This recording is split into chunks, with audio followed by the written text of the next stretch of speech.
Magandang umaga po. Narito na po ang magiging lagay ng panahon ngayong araw ng Miyerkules, August 21, 2024. At latest update sa low pressure area na binabantayan ng Pag-asa na nasa loob ng Philippine Area of Responsibility.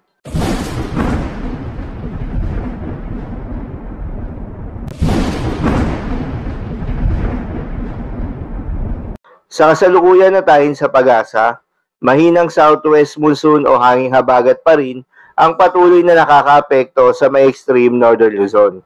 Kaya naman asahan yung bahagyang maulap hanggang sa maulap na kalangitan na may kalat-kalat na mga pag-ulan o thunderstorms.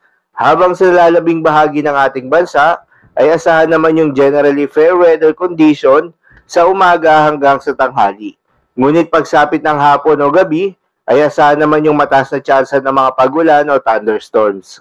Samantala, yung low pressure area na binabantayan ng Pag-asa na nasa loob ng Philippine Area of Responsibility ay huling namataan sa layong 1,170 kilometers east-northeast of extreme northern Luzon.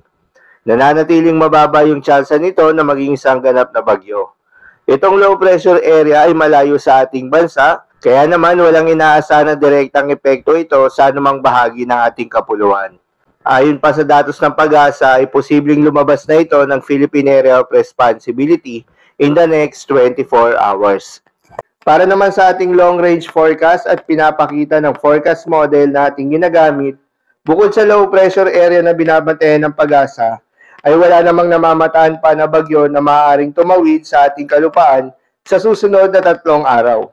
Ngunit pinaghahanda pa rin tayo dahil ayon sa datos ng Pag-asa, ay posibleng 2 o 3 bagyo ang posibleng pumasok o mabuo sa loob ng Philippine Area of Responsibility ngayong buwan ng Agosto.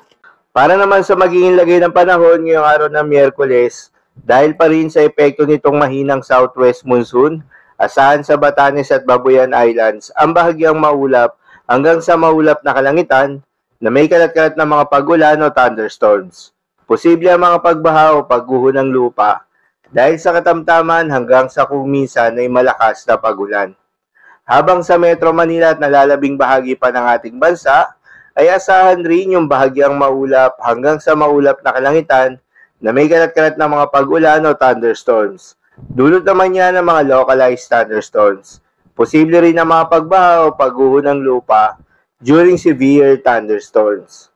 Madalas na bobo ang mga thunderstorms na ito tuwing hapon o gabi na nagtatagal ng 1 hanggang 2 oras.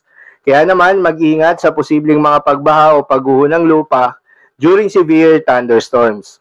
Para naman sa lagay ng mga dagat baybayin, ayon sa Pag-asa ay wala tayong nakataas na gale warning sa anumang seaboards ng ating bansa. Kaya naman malayang makakapamalaot yung mga kababayan nating mangingisda at yung may mga maliliit na sasakyang bandagat, dahil inaasahan yung banayad hanggang sa katamtaman ng mga pagalon. Ngunit iba yung pag-iingat pa rin, lalo na kung meron tayong offshore thunderstorms activity, asahan pa rin yung tsansa ng malalakas na hangin at kaakibat nito ang bahagyang pagtaas ng mga alon. So yun lamang po para sa lagay ng panahon ngayong araw ng Miyerkules. Keep safe everyone.